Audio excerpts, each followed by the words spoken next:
तो एक बार आप ये वायरल वीडियो देखो।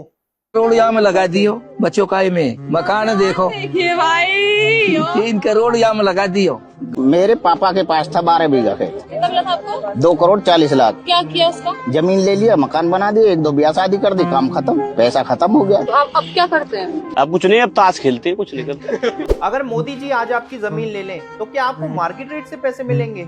नहीं, बहुत कुछ मिल सकता है। तो ध्यान से सुनना, जब गवर्नमेंट आपकी जमीन लेती है तो उसके लिए कलेक्टर साहब उसकी मार्केट वैल्यू निकालते हैं। सर्कल रेट, आसपास की सिमिलर प्रॉपर्टीज का एवरेज सेल्स प्राइस और प्राइवेट प्रोजेक्ट में कंसर्न अमाउंट, इन तीनों में से जो भी ज्यादा हो। अब यहाँ एक मल्टीप्लायर लगता है। रूरल एरिया में 2 से मल्टीप्लाई किया जाता है, लेकिन ये डिपेंड करता है कि शहर के सेंटर से वो जमीन कितना दूर है। शहरों में 1 से मल्टीप्लाई होता है, यानी मार्केट वैल्यू वैसी की वैसी ही रहती है। अब इसके ऊपर आते हैं आपके फायदे। अब लगता है सोलेटियम, वो भी 100% का, मतलब जो भी मल्टीप्लायर वैल्यू है उतना ही और मिलेगा।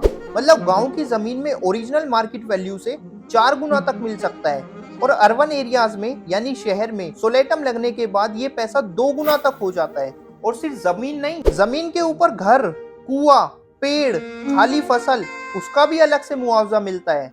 और एक चीज, अगर SIA पब्लिश होने के बाद पैसा नहीं मिला तो पैसे पे इंटरेस्ट मिलेगा, वो भी साल का 12%।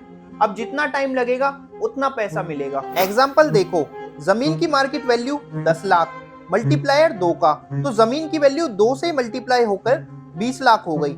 अब 100% सोलेटम यानी 20 लाख रुपए, टोटल वैल्यू हो गई 40 लाख रुपए, यानी ओरिजिनल मार्केट वैल्यू से 4 गुना। तो ये सिर्फ जमीन का मुआवजा है। जमीन पे जो एसेट बने हुए हैं, पेमेंट में जो डिले हो रहा है, उसका इंटरेस्ट वो अलग से मिलता है। तो ये था मुआवजे का पूरा फॉर्मूला। अगर वीडियो पसंद आई हो तो do like and share. Thank you.